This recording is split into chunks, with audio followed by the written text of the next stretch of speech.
Alors, le principe de décision nous dit quoi? Il dit la chose suivante. Il faut d'abord regarder l'impact d'une décision stratégique sur la trésorerie avant de regarder l'impact sur la rentabilité. Pourquoi? Parce que, là aussi, c'est une question de zone de risque. Une entreprise n'est pas mise en faillite parce qu'elle perd de l'argent. Une entreprise est mise en faillite parce qu'elle n'a plus d'argent. Ce qui n'est pas tout à fait la même chose. C'est-à-dire que la trésorerie, finalement, prime tout. Une entreprise peut gagner de l'argent et néanmoins ne plus avoir d'argent, voire se trouver en faillite. Et c'est arrivé parce qu'elle a eu une forte augmentation de son besoin en fonds de roulement qu'elle n'avait pas anticipé. Elle a eu un gros contrat, donc c'est super, elle est contente, il faut investir pour honorer le contrat, il faut embaucher, etc. Et là, elle n'a pas l'argent.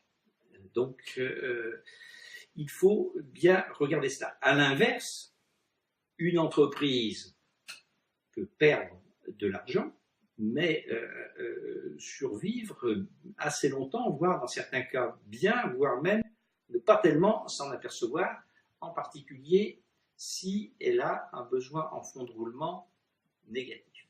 Donc, d'abord, analyser les conséquences de la décision stratégique sur la trésorerie. Quel flux de trésorerie entrant cela va-t-il générer?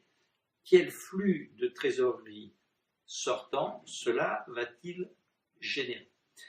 Finalement, la trésorerie, c'est l'agence gestion des prochaines semaines, des prochains mois, enfin bref, du court terme. Et on pourrait dire, oui, mais tout ça, c'est pas très stratégique. La stratégie, on doit s'occuper plutôt du long terme. Certes, mais le long terme n'est qu'une suite de court terme. Donc voilà, trois principes de stratégie financière. Si vous ne les respectez pas et que vous avez de la chance avec la conjoncture, tout le monde dira vous êtes un génie parce que vous avez réussi plus vite que les autres.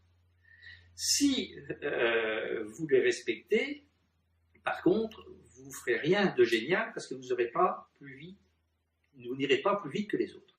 Donc, finalement, quelqu'un qui n'a pas respecté les principes de stratégie financière et qui a réussi, on peut dire, c'est un audacieux ou c'est un téméraire.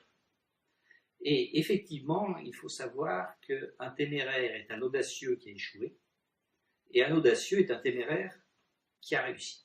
Si vous sortez de ce cercle de la sécurité, cela veut dire que vous vous mettez plus entre les mains de la chance, c'est-à-dire de la conjoncture. Alors effectivement, si vous avez de la chance, peut-être que vous ferez un truc génial parce que plus rapidement que les autres.